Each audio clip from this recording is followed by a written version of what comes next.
So the 3.2 livestream aired about a week ago, and most would agree it was the most controversial livestream ever for the game. The reason? A certain purple-haired Reaper who controls a dragon straight out of Grand Blue Fantasy Relink is at the very epicenter of this entire ordeal.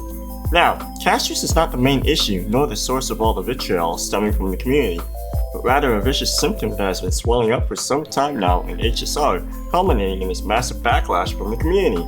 In this video, I'll go further in depth as to why she's so significant in all of this, and most importantly, explain why she is the most tragic character in Honkai storyline. With that being said, let's get into it. Let's get this out of the way first. A large portion of the community already knew what Castorice was capable of, specifically her global ability. If you had a Twitter, leaks and rumors were essentially unavoidable, and you knew beforehand about her base kit and her global ability. Speaking of her global ability, if you didn't already know how it works by simply having Castorice on your account. When you have her, she allows any party member to survive a fatal hit, and if they are healed or shielded during that turn, they will fully revive.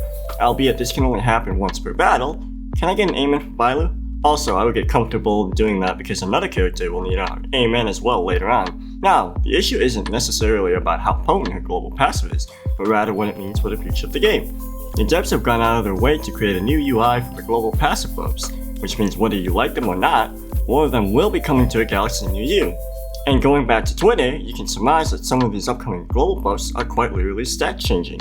I'm talking potentially increased crit rate, speed, res penetration, break effect, dot, autofiling attacks, you name it, they got it.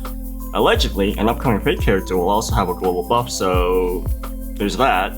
My point is that Castorice is simply what could quite possibly be the beginning of the end for Honkai Star Rail if they continue in this direction. It's a damn shame because the character is actually very endearing and likable as hell, especially after watching her animated short. So go on, don't hold back. Give me a warm hug.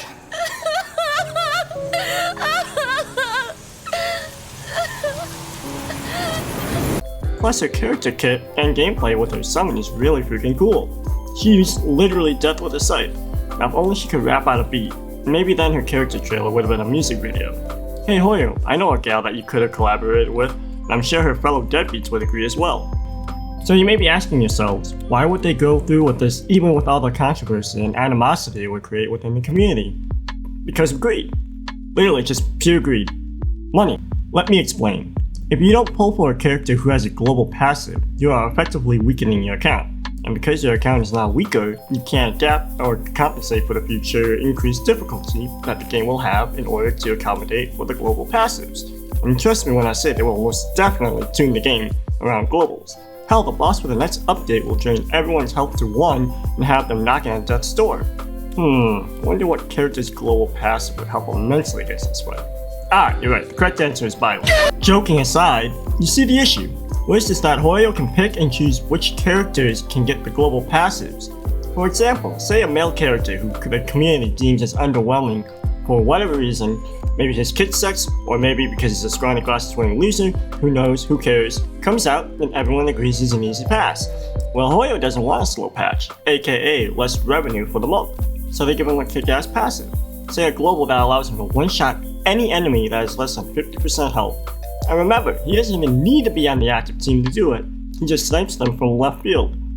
This is all to say that Honkai Star Rail is adding an additional FOMO element to the game that quite literally no one is asking for. And the sad part is HSR would still be making millions even without including globals. Unfortunately, those extra couple of millions is worth it to Hoyo to alienate the community. Like I've stated previously, the game has been going downhill since patch 2.1. The story is convoluted and filled with unnecessary filler and fluff. The storytelling has gotten significantly worse with the additional meaningless zapping and inexcusable black screens during important dialogue scenes. And of course, a power creep. Like in my previous video about Maide who directly power creeps Blade, and Naxog directly obliterates Silverwolf. Yeah, not only is she dead, but she's been cremated, turned to ash, and effectively flushed down the toilet. Rest in peace, Wolfie. You deserve better. Amen. And Anaxa, I ain't pulling for your pirate looking at. With that all being said and done, I'm very sad at how Castorice was both treated and positioned. Just like her backstory, she is doomed and cursed to not being loved like she deserves to be. And that should genuinely piss us off, all of us. She was supposed to be this universally loved and cherished character coming out for the anniversary. and deserves so much better, but Hoyo decided to make her a martyr and reveal the true evil that will be coming in the upcoming patches. And because of that, she is the most tragic character in Honkai Star Rail. Thanks for watching the video. It paid me to make this since I genuinely liked this character and her gameplay looked fun.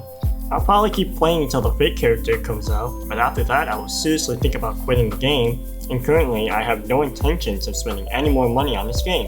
With that being said, if you liked the video, please check out my other videos where I talk about my day is so bad and why Girls Frontline 2 is successful because of Honkai. Again, thank you, and please subscribe to keep up to date with my next videos. I plan to eventually upload some videos about Arknight Enfield since I'm super hyped for that game.